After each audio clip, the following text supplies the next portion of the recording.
नमस्कार दोस्तों, welcome to study with नीलम।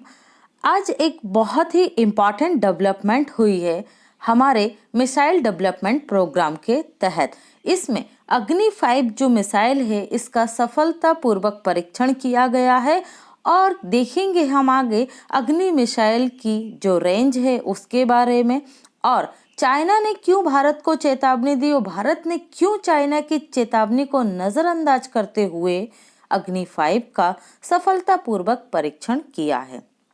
चलिए तो शुरू करते हैं आज का लेक्चर फटाफट। तो ये आप आर्टिकल देख रहे हैं कि India successfully test fire surface to surface ballistic missile Agni 5 minute का ये आर्टिकल है।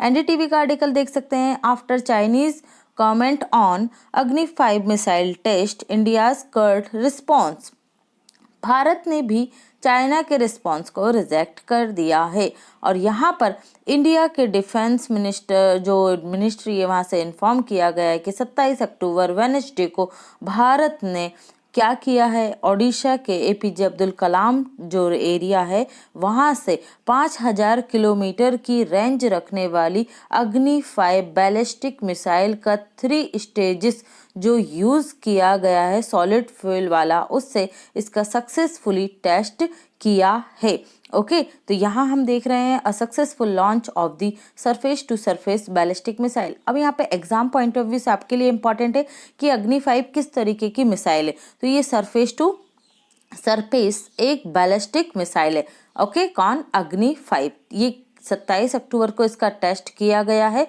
और 1950 घंटे तक ये चल सकती है। और कहाँ से हुआ था इसका? ये हुआ है एपीजे अब्दुल कलाम आइलैंड। ये कहाँ पर है? ये ओडिशा में। यहाँ से इसको फायर किया गया है और इसका जो परीक्षण रहा ये सक्सेसफुल रहा है। तो क्या दिक्कत हो रही है चाइना को अग्नि 5 मिसाइल की टेस्टिंग से? चाइना को दिक्कत है कि भारत जो इसकी 5000 रेंज है ये जो बता रहा है ये इससे भी ज़्यादा है। चाइना मानता है कि इसकी एक्चुअल रेंज 7 से 8000 किलोमीटर है, जो पूरे साउथ एशिया जो है इस क्षेत्र के लिए खतरनाक है। यहाँ पर चाइना ने भारत को धमकी दी है कि वो भारत को UNSC United nation security counselling में ले जाएगा और वहां पर इसके खिलाफ भारत के खिलाफ प्रस्ताव रखेगा और भारत पर सैंक्शन लगवाएगा। तो देखिए बात यह है कि चिंता वाली कोई बात नहीं है, भारत पर कोई सैंक्शन नहीं लगने वाले यहाँ पर। क्यों नहीं लगेंगे सैंक्शन भाई? इसलिए नहीं लगेंगे क्योंकि चाइना ने खुद जो वर्ल्ड कम्युनिटी है इसमें जो अपनी रिलायबिलिटी होती है वो खो दी है, क्योंकि चाइना ने खुद अभी सुपरसोनिक बैलिस्टिक मिसाइल का सफलतापूर्वक परीक्षण किया था। ओके, यूएसए ने भी किया था लेकिन वो फेल हो गया है। तो यहाँ पर चाइना की बात इतनी सुनी नहीं जाएगी। लेकिन हम ये देख लेते हैं कि भाई ये यूएनएससी में भारत के खिलाफ क्यों जाएंगे।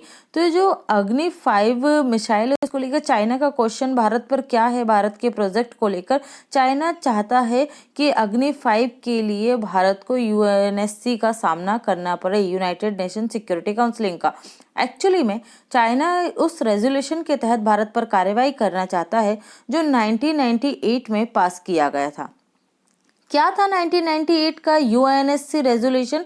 तो यूएनएससी रेजोल्यूशन 1998 रेजोल्यूशन 1172 ये रेजोल्यूशन है। इसके तहत 1998 में भारत और पाकिस्तान दोनों देशों ने न्यूक्लियर हथियारों का परीक्षण किया और उसी के बाद यूनाइटेड नेशन ने ये रेजोल्यूशन पास किया था भारत और पाकिस्तान के लिए, क्योंकि ये दोनों के देशों के बीच में टेंशन तब भी बना हुआ था और टेंशन आज भी बना है। अगर दोनों में से कोई भी एक देश क्या करता है, एक दूसरे पर अगर मिसाइल हमला कर देता है तो दुनिया को एक नई तबाही का सामना करना होगा। और इसी तबाही से रोकने के लिए 1998 में यूएनएससी रेजोल्यूशन 1172 को लाया गया था। इसके तहत अगर ये दोनों देश किसी भी तरीके का क्या करते हैं, न्यूक्लियर बैलिस्टिक मिसाइल का परीक्षण करते हैं तो इन दोनों देशों पर सैंक्शन लगाए जाएंगे। तो यहाँ हम बात कर लेते हैं भारत और पाकिस्तान पर। 1998 में न्यूक्लियर हथियारों के परीक्षण के बाद संयुक्त राष्ट्र सुरक्षा परिषद ने रेजोल्यूशन 1172 लेकर आया था। कौन? UNSC, United nation security council. इस रेजोल्यूशन में यह कहा गया कि भारत और पाकिस्तान को अपने न्यूक्लियर डेवलपमेंट प्रोग्राम को तुरंत रोक देना चाहिए। न्यूक्लियर वॉरहेड और बैलिस्टिक मिसाइल के विकास पर इस रेजोल्यूशन के तहत रोक लगाई गई है और भारत तकनीकी रूप से अगर कहा जाए तो इस रेजोल्यूशन का क्या करता है, उल्लंघन करता है, वायलेशन करता है। लेकिन भारत और उत्तर कोरिया के मध्य अंतर है। यहाँ ये बात कहने का मतलब ये है कि भाई भारत ना तो पाकिस्तान की तरह है, ना ही उत्तर कोरिया के तानाशाह किम जोंग उन की तरह, जिनका मूड के ऊपर डिपेंड करता है कि वो कब चाहें न्यूक्लियर मिसाइल का फायर कर दें।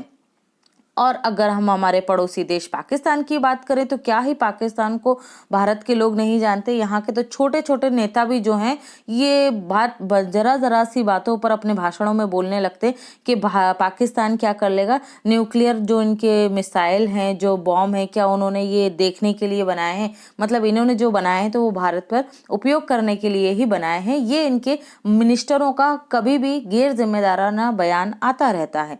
लेकिन अगर हम बात करें भारत की, तो भारत की नो फर्स्ट यूज पॉलिसी तो है ही, इसके साथ ही भारत विश्व स्तर पर एक रिस्पॉन्सिबल कंट्रीज के रूप में जाना जाता है, एक जिम्मेदार देश है जो कभी भी इस तरीके की बकवास बयान नहीं देता है कि हम पाकिस्तान पर न्यूक्लियर अटैक कर देंगे या फिर चाइना पर अटैक कर देंगे। तो ये विश्व स्तर पर भारत की जो एक अनकही छवि बनी हुई है वो यूनाइटेड नेशन में चाइना के द्वारा लाए गए रेजोल्यूशन से बिगड़ने वाली नहीं है। यहाँ उत्तर कोरिया और भारत में बहुत ज्यादा अंतर है। संयुक्त राष्ट्र सुरक्षा परिषद यह अच्छे से जानता है कि भारत एक जिम्मेदार देश है और इसकी नो फर्स्ट यूज पॉलिसी क्या है ये कि भारत कभी भी किसी भी देश पर क्या नहीं करेगा, नो फर्स्ट यूज मतलब पहले न्यूक्लियर हथियारों का प्रयोग नहीं करेगा। अगर कोई देश हम पर करता है तो फिर उसके बाद हम उस देश को नहीं छोड़ेंगे। ओके, चाइना ने स्वयं हाइपरसोनिक मिसाइल का हाल ही में टेस्ट किया है और चाइना यूएनएससी को अपने जियोपॉलिटिकल हितों के लिए उपयोग करना चाह रहा है। चाइना जब स्वयं हाइपरसोनिक मिसाइल का परीक्षण कर रहा है तो वो भारत को कैसे यूएनएससी रेगुलेशन के लिए या भारत पर सैंक्शन लगाने के लिए उपयोग कर सकता है। हाँ, एक प्रस्ताव जरूर लाया जाएगा यूएनएससी में, लेकिन उसका प्रभाव इतना नहीं होगा क्योंकि आज भारत की जो विश्व स्तर पर जो कूटनीतिक क्षमता है वो पहले से बहुत ज़्यादा बढ़ चुकी है। तो यहाँ पर हम देख लेते हैं कि भाई चाइना के जो कदम उठाया गया उसका असर देखना होगा, आगे होगा कुछ नहीं। पाकिस्तान को अगर हम देखें हमारे पड़ोसी देश को, तो इनका जो मिसाइल डेवलपमेंट प्रोग्राम है ये भारत से बहुत ज़्यादा पीछे है। लेकिन जो इनका मिसाइल डेवलपमेंट प्रोग्राम है उसके तहत जो साइन-3 है इनकी जो मिसाइल है उसकी रेंज की अगर बात करें तो उसमें पूरा का पूरा भारत और साथ ही अंडमान निकोबार वाला हमारा क्षेत्र आता है। ये डेवलपमेंट की प्रोसेस में है। लेकिन पाकिस्तान की मिसाइल साइन-3 जो डेवलपमेंट प्रोसेस में है इसकी रेंज 2750 किलोमीटर है। पाकिस्तान यह दावा करता है कि शाहीद मिसाइल पूरे भारत को कवर करती है, संपूर्ण भारत को निशाना बनाया जा सकता है। लेकिन इतना भारत को निशाना बनाना आसान नहीं होगा। भारत जो हमारे बड़े बड़े शहर हैं उसकी प्रोटेक्शन के लिए S-400 मिसाइल सिस्टम का उपयोग करेगा। जो पाकिस्तान की साइन-3 को जब ये करेंगे हम पर हमला तो हम डिस्ट्रॉय कर देंगे फ्यूचर में। अगर ऐसा कुछ होता है तो भारत हर परिस्थिति के लिए तैयार है। लेकिन ये हो गया हमारा बैलिस्टिक मिसाइल प्रोग्राम जिसमें हम बहुत ज़्यादा आगे बढ़ चुके हैं। 5000 की रेंज हमने हासिल कर ली है और ये बहुत बड़ी रेंज है। अब हमें आगे की दिशा में बढ़ना है हाइपरसोनिक मिसाइल तकनीकी की ओर, क्योंकि चाइना इसमें सक्सेसफुल हो चुका है और यूएसए का अगर हम देखें तो यूएसए ने तो खुद ऐसा प्रोग्राम टेस्ट किया कि विश्व स्तर पर इनको बहुत ज़्यादा हंसी का पात्र बनना पड़ा। लेकिन भारत इस टेक्नोलॉजी के आगे अब बढ़ना शुरू कर देना चाहिए क्योंकि हाइपरसोनिक मिसाइल तकनीकी होना भारत को चाइना जैसे पड़ोसी देश के साथ आज की परिस्थितियों को देखते हुए जो भारत और चाइना के मध्य विवाद चल रहा है, इस टेक्नोलॉजी का जल्दी से जल्दी हमारे देश में आना बहुत ज़्यादा जरूरी कहा जा सकता है। अग्नि 5 की ये 5वीं मिसाइल है अग्नि रेंज की, और जो अग्नि रेंज की अदर मिसाइल हैं उनकी यहाँ पर आपको रेंज दी गई है। ये आप याद कर ले क्योंकि एग्जाम में आपसे पूछा जा सकता है। ये इंटर कॉन्टिनेंटल बैलिस्टिक मिसाइल है, मतलब एक महाद्वीप से दूसरे महाद्वीप में भी ये क्या कर सकते हैं। क्योंकि रेंज 5000 किलोमीटर है तो आप समझ सकते हैं कि बहुत सारे महाद्वीप इसकी रेंज में आते हैं। ओके, अफ्रीका हुआ, यूरोप और एशिया महाद्वीप की अगर हम बात करें तो ओके फ्रेंड्स, तो ये था हमारा एनालिसिस। आई होप आपको पसंद आया होगा। पसंद आया तो वीडियो को ज़्यादा से ज़्यादा लाइक कीजिए, शेयर कीजिए और चैनल को सब्सक्राइब करना बिल्कुल मत भूलिए। आप हमें सभी डिफरेंट सोशल मीडिया प्लेटफॉर्म पर फॉलो कर सकते हैं, लिंक आपको डिस्क्रिप्शन बॉक्स में मिल जाएगा।